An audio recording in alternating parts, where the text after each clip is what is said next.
Bueno, vamos a arrancar con el primer panel. Mi nombre es Martín Wasserman, yo estoy acá como miembro de Ciudadanía y Democracia. El primer panel se titula La sociedad civil del futuro de la democracia.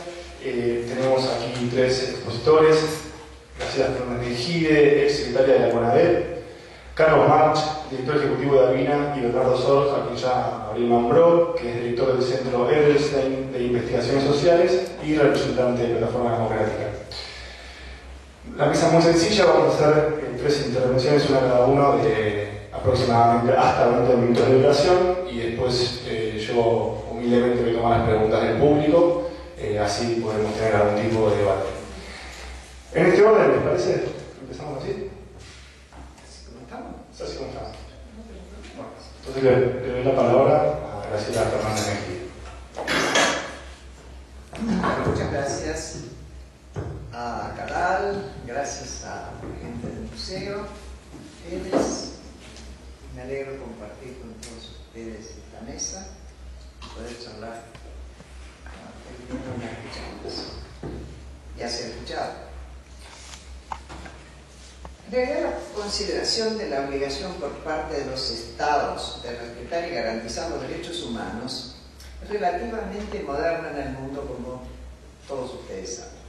Y bastante más reciente lo fue en nuestro país, más allá de que todos los derechos que se consideran fundamentales, la vida, la libertad y aún de segunda generación, sociales y económicos, estuvieron establecidos en nuestra Constitución.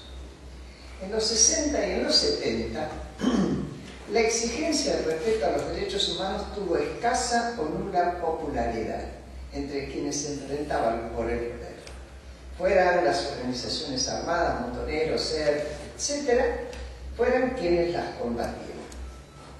Aquellos que aspiraban a instalar el socialismo creían que los derechos individuales tenían un valor menor que los derechos sociales. Yo y mis derechos era considerado con desprecio un principio pequeño burgués. Por su parte, antes del 76, los grupos paramilitares y después del golpe, las Fuerzas Armadas y de Seguridad, desde el poder del gobierno tomado por asalto, despreciaron las garantías constitucionales y no dudaron en valerse de secuestros, torturas, asesinatos públicos o de la desaparición para aniquilar al oponente. De derechos humanos en ninguno de los dos bandos. Todo fue válido en esa interna feroz que se produjo entre las dos alas del peronismo, y este es a mi criterio, antes del retorno de Juan Domingo Perón y aún después de haber asumido la presidencia. Un ala liderada por montoneros, podríamos decir, ya que él fue muy rápidamente aniquilado, y la otra, a la que podríamos caracterizar como la conducida por López Rega, aun cuando no era el único. El escenario de la tragedia se completó con el golpe de Estado perpetrado por los eternos aspirantes al poder político, que eran las Fuerzas Armadas desde el 30 en adelante. Fue menester que pasáramos por el terror de la última dictadura y por la derrota de Malvinas para que se extendiera a la mayor parte de la población la necesidad del imperio de los derechos humanos. Yo veo aquí gente muy joven a la cual a lo mejor le cuesta entender que se los desvalorizara en un momento, cuando hoy todo el mundo sale a reclamar por esos derechos, aún por parcialidades, como por ejemplo la que describió el tema de la seguridad vial hace un minuto, la directora del museo.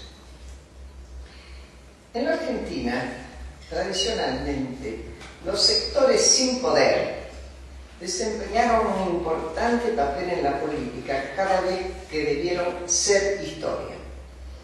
Desde la agremiación y el sindicalismo para exigir el respeto a al derecho al trabajo y al salario digno, hasta, y con todas las diferencias, las organizaciones de derechos humanos.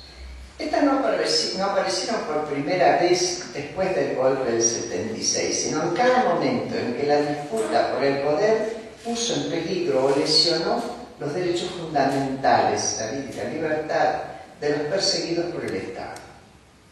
No hay más que recordar, entre otras organizaciones, a la Liga Argentina por los Derechos del Hombre, la Gremial de Abogados y desde ya a todas aquellas que surgieron para denunciar el accionar de las 3A o, después de marzo del 76, la que conformaron los familiares de las víctimas de desaparición o encarcelamiento.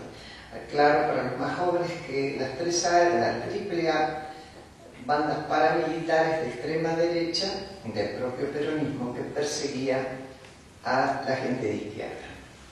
Víctimas del accionar de las 3A fue Silvio Frondizi, su yerno, Ortega Peña, Troxler, etcétera, etcétera.